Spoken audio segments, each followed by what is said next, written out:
150-year-old stained glass window reveals Jesus Christ with dark skin, stirring questions about race. By the Associated Press.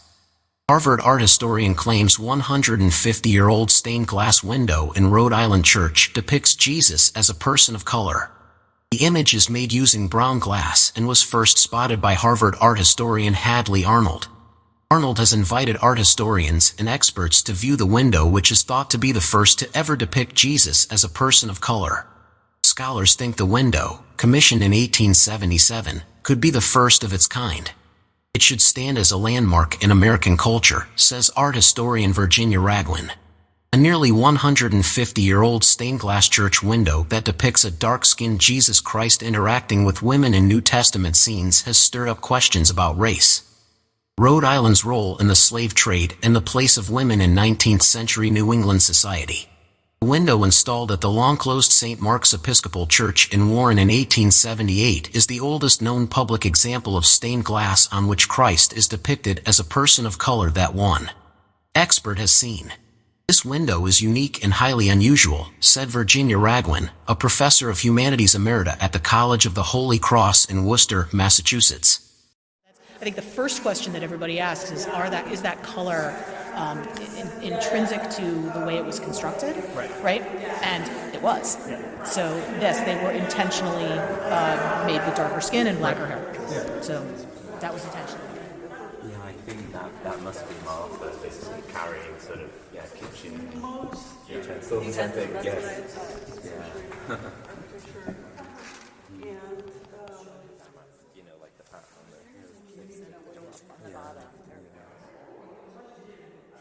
And an expert on the history of stained glass art. I have never seen this iconography for that time.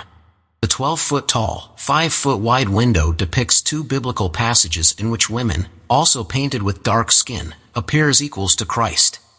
One shows Christ in conversation with Martha and Mary, the sisters of Lazarus, from the Gospel of Luke. The other shows Christ speaking to the Samaritan woman at the well from the Gospel of John.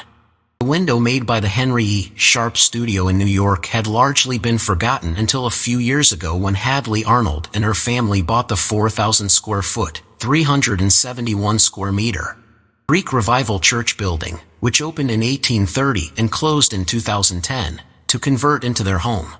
And 4 stained glass windows were removed in 2020 to be replaced with clear glass. Arnold took a closer look. It was a cold winter's day with the sunlight shining at just the right angle, and she was stunned by what she saw in one of them. The human figures had dark skin. The skin tones were nothing like the white Christ you usually see, said Arnold, who teaches architectural design in California after growing up in Rhode Island and earning an art history degree from Harvard University. The window has now been scrutinized by scholars, historians, and experts trying to determine the motivations of the artist. The church and the woman who commissioned the window in memory of her 2 aunts, both of whom married into families that had been involved in the slave trade. Is this repudiation? Is this congratulations? Is this a secret sign? Said Arnold.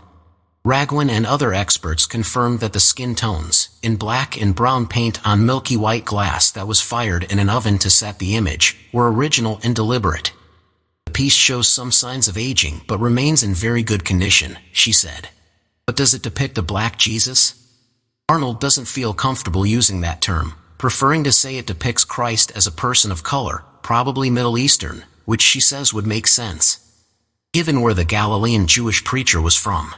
Others think it's open to interpretation.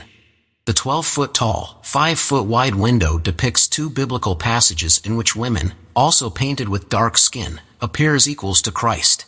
Me, being of African American and Native American heritage, I think that it could represent both people, said Linda Avantiashini, former executive director of the Rhode Island Black Heritage Society.